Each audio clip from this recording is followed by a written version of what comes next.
Assalamualaikum warahmatullahi wabarakatuh. Selamat pagi anak-anak. Bagaimana kabarnya di rumah? Alhamdulillah baik. Tak terasa kan kita telah memasuki semester 2, di mana semester 2 kali ini kita akan mempelajari 3 bab. Sebelum Bapak menyampaikan bab-bab apa yang perlu kita pelajari selama 1 semester ke depan, sebelumnya kita telah mempelajari pada semester 1 yaitu mengenai proses perumusan dan penetapan Pancasila sebagai dasar negara. Bab yang kedua yaitu mengenai norma dan dalam kehidupan bermasyarakat. Yang ketiga yaitu mengenai proses perumusan dan penetapan Undang-Undang Dasar 1945. Nah, dalam semester 2 kali ini kita akan mempelajari 3 bab. Nah, sebelum itu marilah kita berdoa terlebih dahulu agar dalam kontrak belajar pada semester 2 kali ini dapat berjalan dengan lancar tanpa suatu halangan apapun. Silakan berdoa dimulai. Berdoa selesai, terima kasih. Kita di sini dalam semester 2 akan mempelajari 3 bab, yaitu bab keempat selanjutnya, bab keempat yaitu mengenai keragaman masyarakat dalam bingkai Bhinneka Tunggal Ika. Itu adalah bab keempat. Selanjutnya dalam bab kelima yaitu kita akan mempelajari mengenai kerjasama berbagai bidang dalam kehidupan masyarakat. Bab keenam yaitu mengenai karakteristik daerah tempat tinggal dalam kerangka NKRI atau Negara Kesatuan Republik Indonesia. Nah, dalam bab keempat nanti tujuan pembelajaran yang diharapkan yaitu siswa agar dapat mensyukuri keberagaman norma-norma, suku, agama, ras, dan antar golongan dalam bingkai Bhinneka Tunggal Ika. Yang kedua yaitu mengenai agar dapat menghargai keberagaman suku, agama, ras, dan antar golongan dalam bingkai Bhinneka Tunggal Ika. Selanjutnya yaitu mengkarakteristikkan keberagaman suku, agama, ras, dan antar golongan dalam bingkai Bhinneka Tunggal Ika. Selanjutnya yaitu mengenai melaksanakan tanggung jawab terkait keberagaman suku, agama, ras, dan antar golongan dalam bingkai Bhinneka Tunggal Ika. Itu adalah tujuan pembelajaran ketika kita mempelajari bab keempat. Selanjutnya submateri yang akan kita pelajari dalam bab 4 yaitu yang pertama makna Bhinneka Tunggal Ika. Tentu kalian tidak asing mendengar semboyan Bhinneka Tunggal Ika, ya kan? Nah, ketika melihat tulisan atau mendengar tulisan Bhinneka Tunggal Ika, apa yang terpikirkan dalam benak kita? Nah, apa sih Bhinneka Tunggal Ika itu? Nah, dalam Bhinneka Tunggal Ika, sejarah Bhinneka Tunggal Ika itu tidak terlepas dari lambang negara kita tentunya, karena di dalam tulisan Bhinneka Tunggal Ika tersebut itu tertulis di cengkraman pita yang dicengkram oleh burung Garuda. Nah, di situ tertulis kalimat Bhinneka Tunggal Ika. Apa sih maksud dari Bhinneka Tunggal Ika? Nah, nanti kita dalam semester 2 nanti kita akan diskusikan. Semacam itu. Selanjutnya yaitu keberagaman dalam masyarakat Indonesia. Nah, keberagaman masyarakat Indonesia. Nah, Indonesia itu kan negara kepulauan. Jadi tidak hanya Jawa, Sumatera, tapi banyak pulau semacam itu. Itu selanjutnya apa yang menjadi faktor dari keragaman tersebut? Nah, nanti ada beberapa faktor yang menjadi latar belakang keragaman yang ada di Indonesia. Selanjutnya yaitu pentingnya memahami keberagaman masyarakat Indonesia. Nah, kita selaku warga negara Indonesia itu harus memahami bagaimana pentingnya keberagaman yang ada di Indonesia. Jadi mengingat banyak suku dan budaya kita berbeda. Perbedaan tersebut kita harus memahaminya, karena dengan memahami kita bisa meminimalisir perbedaan semacam itu. Selanjutnya adalah toleransi terhadap keberagaman suku, norma, agama, ras, dan antar golongan. Nah, ketika kita sudah memahami, maka terwujudlah rasa toleransi. Rasa toleransi itu diwujudkan dalam berbagai kehidupan, berbagai hal nyata. Ketika kita melihat tetangga kita yang berbeda agama, kita tidak mengganggu proses peribadatan mereka. Itu salah satu contoh kecil dalam toleransi yang ada di sekitar kita. Semacam itu. Nah, selanjutnya dalam bab kelima yaitu kerjasama dalam berbagai bidang kehidupan.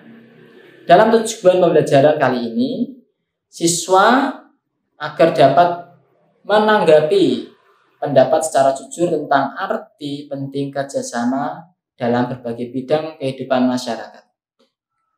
Yang selanjutnya, mendukung pendapat tentang arti pentingnya kerjasama dalam berbagai bidang kehidupan di masyarakat. Yang selanjutnya, menganalisis pentingnya kerjasama dalam berbagai bidang kehidupan di masyarakat. Yang terakhir yaitu bertanggung jawab dalam bekerja sama di berbagai bidang kehidupan masyarakat. Nah, dalam bab kelima ini kita akan mempelajari 3 materi, subbab materi yang ada di bab kelima ini.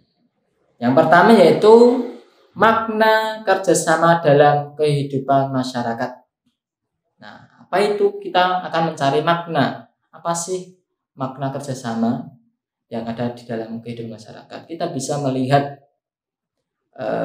kerjasama dalam berbagai bidang, terutama yang ketika kita bisa melihat di sekitar kita tanpa jauh-jauh lah. Nah, semacam itu.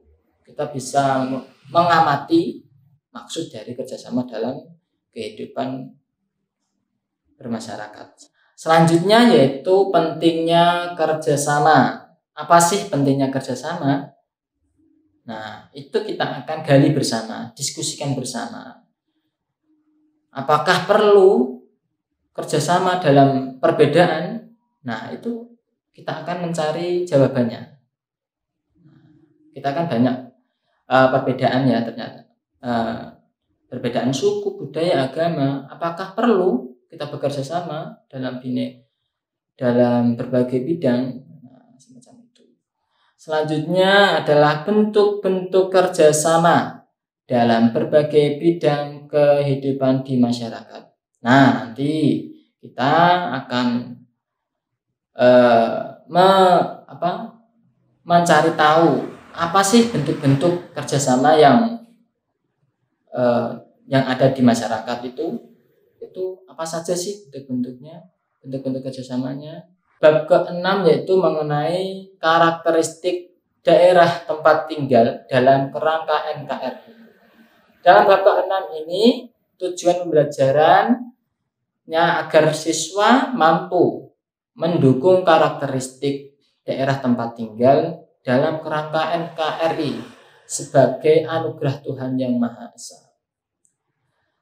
Yang kedua yaitu menampilkan karakteristik daerah tempat tinggal dalam kerangka NKRI.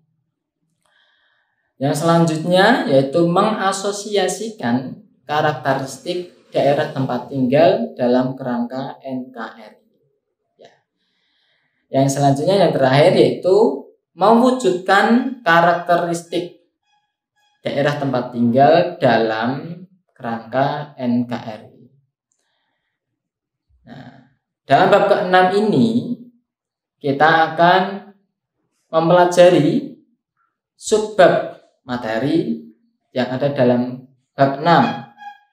Apa saja? Yaitu yang pertama yaitu mengenai makna persatuan dan kesatuan. Makna persatuan dan kesatuan. Apa sih makna persatuan dan kesatuan itu? Mari kita akan mencari tahu makna tersebut dalam semester 2 kali ini. Dan yang kedua, yang selanjutnya yaitu arti penting dalam pemahaman karakteristik daerah tempat tinggal. Kita itu harus memahami pentingnya memahami karakteristik daerah tempat tinggal kita. Tempat tinggal kita itu contoh saja Kudus dengan Pati itu dalam satu pulau, namun tetap berbeda entah itu dari segi kebiasaan, terus dari segi bahasa, itu pasti beda ya. Dalam hal kecil apapun itu pasti ada perbedaan semacam itu, walaupun sama-sama Jawa. Apalagi yang berbeda pulau, nah itu pasti mempunyai karakteristik. Seperti antara Pulau Jawa dengan Madura itu beda. Jawa dengan Sumatera, dengan Kalimantan itu mempunyai karakteristik yang berbeda-beda. Kalau karakteristiknya orang Jawa itu lebih ke halus ya. Nah, nanti kita akan mempelajarinya dalam semester 2. Selanjutnya yaitu yang terakhir, mempertahankan persatuan dan kesatuan Indonesia. Nah, ini adalah yang bab yang terakhir, materi yang terakhir, di mana kita akan mempelajari bagaimana mempertahankan persatuan dan kesatuan Indonesia. Di mana Indonesia adalah negara berkepulauan, banyak ras, banyak agama, banyak suku. Nah, itu menjadi tanggung jawab kita sebagai generasi bangsa, di mana kita harus mempertahankan persatuan dan kesatuan Republik Indonesia. Nah, bagaimana cara kita merawat kebinekaan, keberagaman itu? Apakah dengan cara toleransi atau dengan cara apa? Kita akan mempelajarinya dalam semester 2 ke depan, semacam itu ya. Mungkin cukup itu dari saya. Bapak mengingatkan bahwa selama liburan anak-anak bisa mengamati tetangga atau tetangga rumah, tetangga desa atau tetangga kota atau teman kita yang beda kota, itu kita tanyakan, kita ngobrol, sharing, apa sih karakteristiknya orang ini dengan orang ini. Nah, itu pasti daerah ini dengan daerah ini itu pasti berbeda. Maka dari itu kita bisa mengamati secara langsung karakteristik atau keragaman keagamaan yang ada di Indonesia. Semacam itu. Mungkin cukup itu, sekian dari saya. Terima kasih. Wallahul muwaffiq ila aqwamit thoriq. Wassalamualaikum warahmatullahi wabarakatuh.